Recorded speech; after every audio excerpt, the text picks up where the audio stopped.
It was the smallest thing, something I could have easily ignored. Diane, my mother-in-law, poured me a drink with a smile that was just a little too wide, a little too forced. "A special cocktail for my favorite son-in-law," she said, her voice sweet but her eyes darting around the room like she was hoping no one would notice the slight tremor in her fingers. I nodded, smiled politely, but something in the pit of my stomach twisted. It was the kind of feeling you get when a door creaks open at night. Something feels off, but you can't quite pinpoint what it is. I could have dismissed it, chalked it up to my exhaustion, the long hours I'd spent in Montana, but I couldn't shake it. I thanked her and took the glass, feeling the weight of it in my hand. It wasn't the drink itself, it was the way she handed it to me, the subtle way she seemed to be waiting for me to take it. There was no reason for me to think anything was wrong, but I couldn't ignore the cold, creeping suspicion that settled in my chest. My instincts were screaming at me to set it down, to say something, but I didn't. Instead, I raised it to my lips, my eyes flicking to Haley for just a moment, silently asking her if she noticed anything strange. But she was busy, her attention elsewhere, and I was left alone with the taste of something I couldn't yet name. It started with something so small, something I almost brushed off. Diane handed me a drink, her smile a little too wide, a little too eager. "A special one for my favorite son-in-law," she said, her voice light, but there was something in her eyes, something I couldn't quite place. I took the glass, nodded politely, but a chill ran down my spine. It was nothing specific, just a feeling, the kind you get when something's not quite right but you can't figure out why. Maybe it was the way her hand trembled slightly as she passed it to me. Maybe it was the way her gaze flickered around the room, like she was waiting for something or maybe someone to notice. I wanted to shake it off, tell myself I was just tired, exhausted even, but something about that moment lingered in my mind. It was so small, so easy to ignore, yet my instincts screamed at me to be careful. As I sipped the drink, my mind drifted, reluctantly, to the years of tension I'd endured at family dinners. It wasn't always overt, but it was there, simmering just beneath the surface. Diane's disapproval had never been a secret. She'd always seen my career as something beneath her standards, a hobby, not a profession. "How's the little photography hobby going?" Gerald would ask, his voice dripping with thinly veiled mockery. He'd say it so casually, as if my life's work was nothing more than a passing phase. I'd seen the way he looked at me, like I wasn't quite enough for his daughter, like I was just a man trying to scrape by. And Diane, she had a different approach. She'd smile, tell me how lovely my photos were, but there was always a catch. "When are you going to settle down and do something more stable?" she'd ask, her tone just a bit too sweet, as if my entire career was a nuisance. There was always an unspoken expectation hanging in the air, a pressure to conform to their idea of success. A desk job, a steady paycheck, a life that made sense to them. Dinner after dinner, I endured it. I smiled, I laughed, but inside I was already tired of trying to prove myself. I could never shake the feeling that they saw me as a failure, someone who just hadn't figured life out the way they had. Every question, every comment felt like a little jab, a reminder of my place in their world. My instincts had grown sharp in these situations, always on alert, constantly reading between the lines, trying to navigate a relationship that was always just out of reach. The drink in my hand felt heavier now, as if it, too, carried the weight of all that unspoken history. I felt every muscle in my body ache as I sat at the dinner table, the exhaustion from my wildlife assignment weighing on me. I'd spent the past week trudging through knee-deep snow in Montana, chasing bison for National Geographic. The cold had seeped into my bones, the kind of tired that didn't go away after a hot shower. But Haley insisted we couldn't miss her mother's birthday dinner, promising it would be just a couple of hours, that we could leave soon. I didn't want to go. My body screamed for rest, for silence, for a break from everything. But I couldn't say no to Haley. She was already so torn between her parents and me. She knew the strain, felt the weight of the tension, and still, every time we left her parents' house, she'd squeeze my hand under the table, as if apologizing for things that weren't even her fault. It wasn't just the exhaustion that made this dinner hard. It was the constant pressure to keep the peace, to smile, to pretend like it didn't hurt when Diane subtly undermined me or when Gerald made it clear he thought I was wasting my life. Every word they said felt like a challenge to my worth, and the hardest part was that I never let Haley see how much it bothered me. I never wanted to make her choose between me and her family. So, I put on my mask, shoved my frustration down, and followed her to dinner. I sat there, surrounded by the smells of Diane's cooking and the low murmur of conversation, forcing myself to ignore the familiar sting of their disapproval. My eyes flicked to Haley's face, hoping for a moment of connection, a small sign that she understood just how hard this was. But instead, all I could do was focus on the ache in my bones and the mounting pressure of keeping up the facade. As the evening went on, I tried to focus on the conversation, but something was off. It wasn't the usual passive-aggressive comments from Gerald or the forced smiles from Diane. This time, it was her, the way she moved, the way her eyes flickered nervously when she saw me watching. My stomach tightened as I noticed her slip away from the table after the main course, disappearing into the kitchen with the empty glasses. I told myself it was nothing. Maybe she was just preparing dessert, maybe she had to fetch something from the fridge. But then, when I saw her return with 2 glasses in her hands, one of them different from the others, something about the way she held it made my pulse race. She wasn't being discreet, but she wasn't being open either. Her hand shook ever so slightly as she passed the drink to me, her smile just a bit too wide, too rehearsed. I couldn't put my finger on it, but my instincts were screaming at me. I felt a chill creep up my spine, that gnawing feeling I'd come to trust over the years, the one that told me to pay attention. Why had she made a point to serve me that one? Why had she seemed so eager? I tried to brush it off, taking the glass and offering a casual smile, but the unease settled deeper, knotting in my stomach. This wasn't like the usual passive disapproval I was used to. There was something else here, something darker, and I couldn't shake the feeling that I was about to find out exactly what it was. For years, I tried everything to win them over. Every family dinner, every holiday gathering, I'd put on a show. I'd bring wine, expensive wine, and mention the high-profile clients I'd worked with, hoping it would somehow make them see that I wasn't just a man with a camera, but someone who had built a life, a career on his own terms. But nothing ever worked. They saw my photography as a phase, something I'd eventually grow out of, just like all their other expectations for me. It wasn't just Diane's disapproval. It was Gerald too. His dismissive attitude, the way he'd question my finances, the way he made it clear that he thought a real career meant a desk job, a steady paycheck, a predictable future. I could see it in the way his eyes would glaze over when I talked about my latest project, as if he couldn't fathom how anyone could find value in what I did. Every comment, every glance felt like another small wound, but I never said anything. Not to Haley anyway. She didn't deserve to be caught in the middle of it. I saw how hard she worked to bridge the gap between us to keep the peace. And I couldn't bring myself to make her choose, between me and her family, between what she wanted and what they expected. So I kept quiet. I smiled through the insults, I nodded when they dismissed my career as a hobby. But inside it was a different story. Inside I felt the weight of their disregard crushing me day by day. I tried to tell myself that it didn't matter, that I didn't need their approval. But every time I walked into their house, every time Gerald made another comment about my hobby, every time Diane subtly belittled me, it got harder to hold on to that belief. The pressure was wearing me down, and I could feel it even in the smallest moments. Like tonight when Diane handed me that drink. Something about it felt like the last straw. But I couldn't let myself react, not yet. I had to keep it together, for Haley. For us. As I sat back in my chair, nursing the drink she'd handed me, my eyes wandered back to Diane. I tried to focus on the conversation, but I couldn't shake the feeling that something was off. It wasn't just the strange way she'd given me the glass, it was everything that had happened before, all the subtle signs I'd ignored in favor of keeping the peace. Now they were all coming together, piece by piece, like a puzzle I didn't want to solve.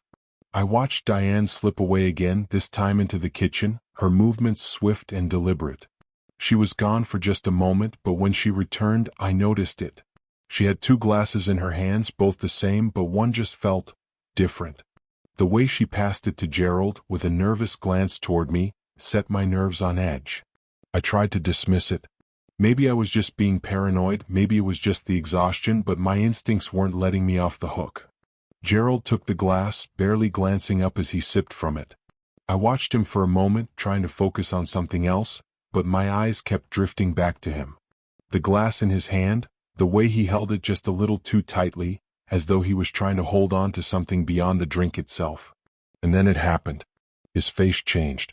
One minute he was fine, laughing at something Owen had said, and the next he was pale, his face contorted in discomfort.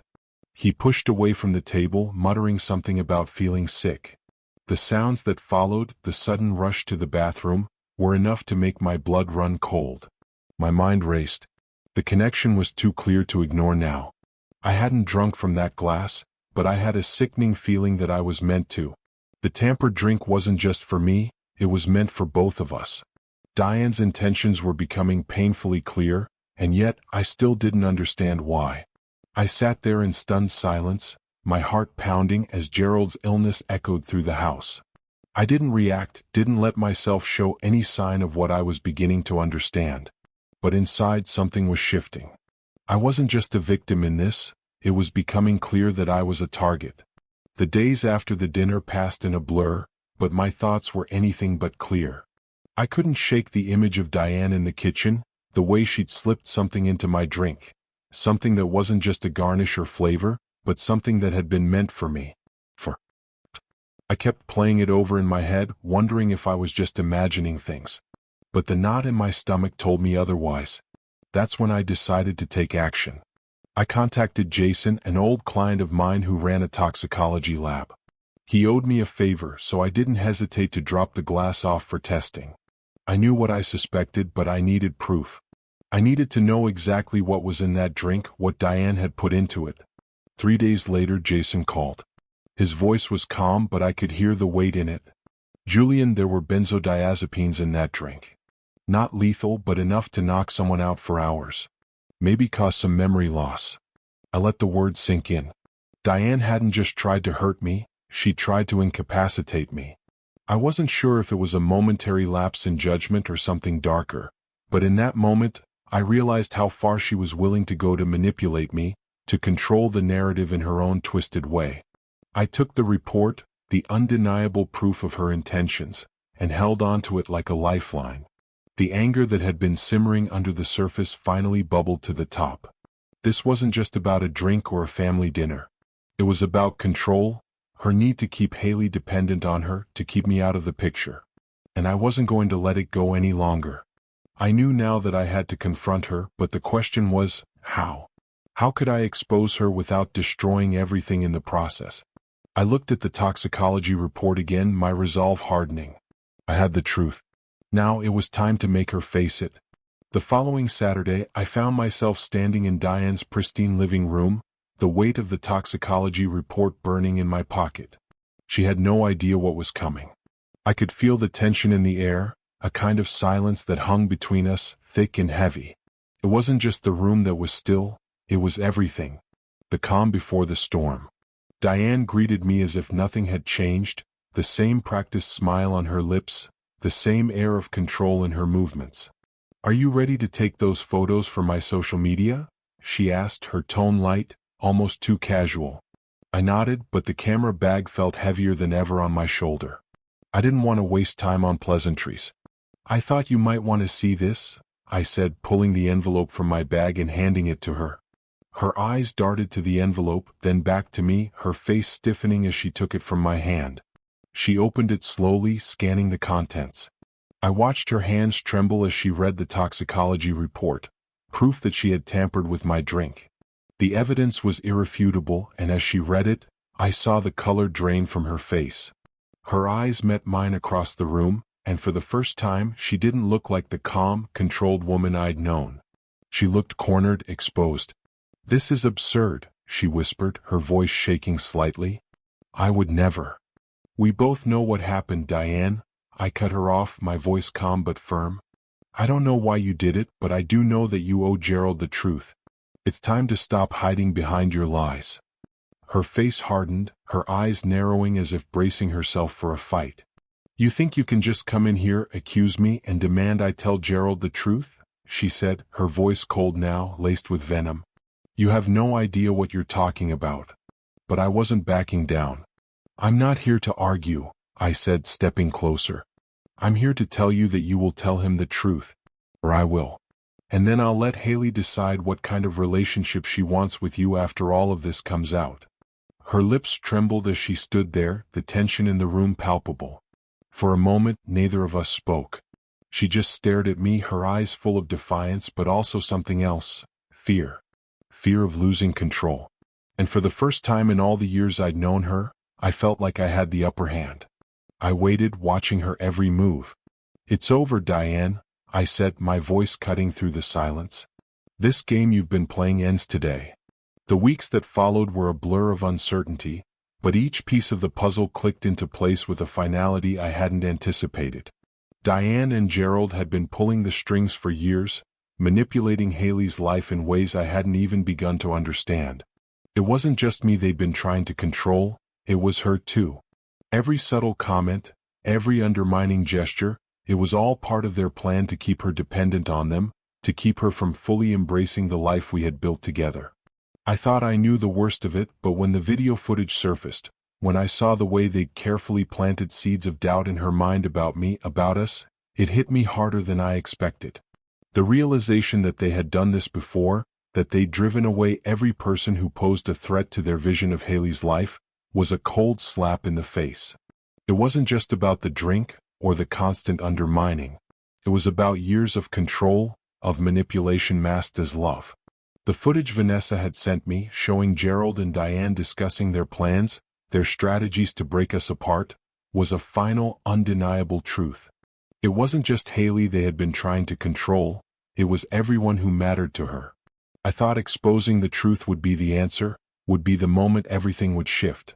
But when I sat down with Haley, when I showed her the videos, the emails, the years of manipulation, I saw something in her eyes that I hadn't expected: doubt. Not about me but about them.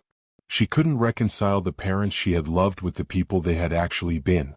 She wanted to believe that it was all a misunderstanding, that it could be fixed, but there was no going back from what I'd shown her. We both stood on the edge of a precipice, a chasm between the family she had known and the reality I had just revealed to her. She had been living in a web of their lies and control, and now, like me, she was forced to confront the truth. It wasn't an immediate resolution. There was no grand confrontation, no dramatic ending. Instead, we sat in the silence of everything that had been laid bare, the weight of it sinking in slowly, piece by piece.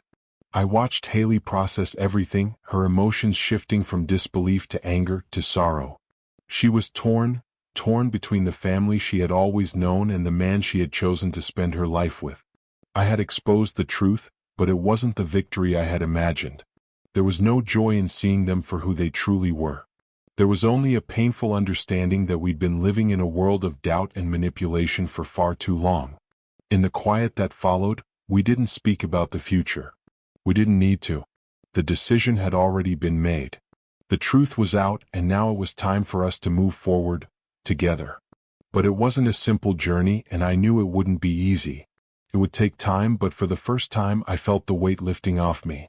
We were free from their control, and that, in itself, was a victory. But the cost of that freedom, the toll it had taken on Haley, on me, was not lost on me. It would take time to rebuild, to heal, but we would do it. Together. Months passed since everything had been laid bare, since Haley and I had finally confronted the full extent of Diane and Gerald's manipulation. Things had changed, though not in the ways I'd imagined. There had been no apology, no grand gestures of remorse from my in-laws. Diane and Gerald kept their distance, sending the occasional text, but they respected the boundaries we had set. And for that I was thankful. I didn't expect them to suddenly change, to admit to the damage they'd caused. But they had stopped trying to control Haley, and for now that was enough. I stood in front of the mirror, adjusting my tie before the opening of my gallery. The thought of the event should have filled me with pride, with a sense of achievement, but instead, it was a quiet realization that settled deep in my chest.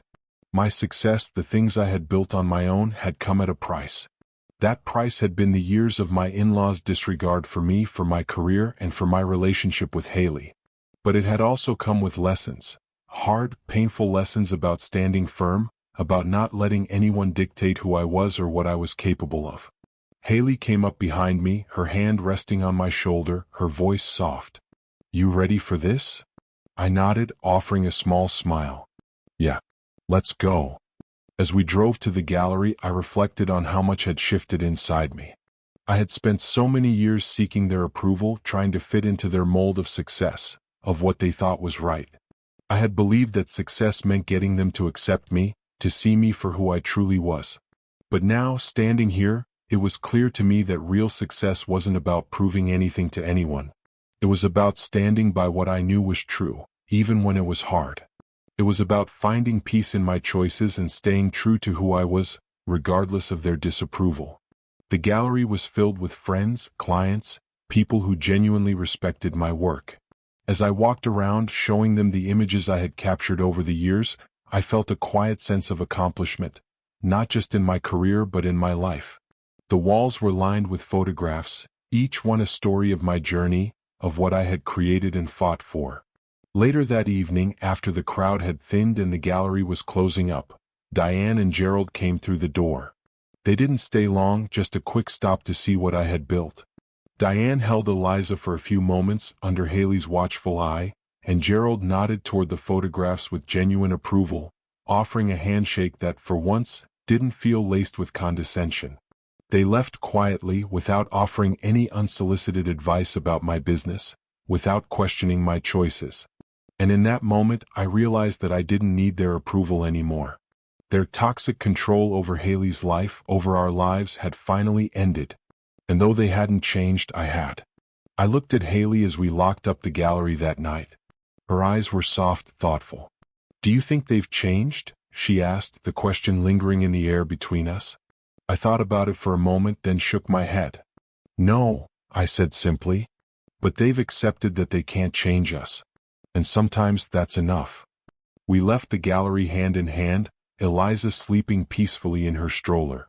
The night was quiet, the air cool, but it felt like a new chapter was beginning, not just for us but for the family we had built. The truth had come to light, the manipulation had stopped, and we were free to live our lives on our own terms. I realized then that success wasn't about the approval of others. It was about living in a way that aligned with your values, standing firm in the face of adversity, and finding peace in the choices you made. And for the first time in a long while, I was at peace.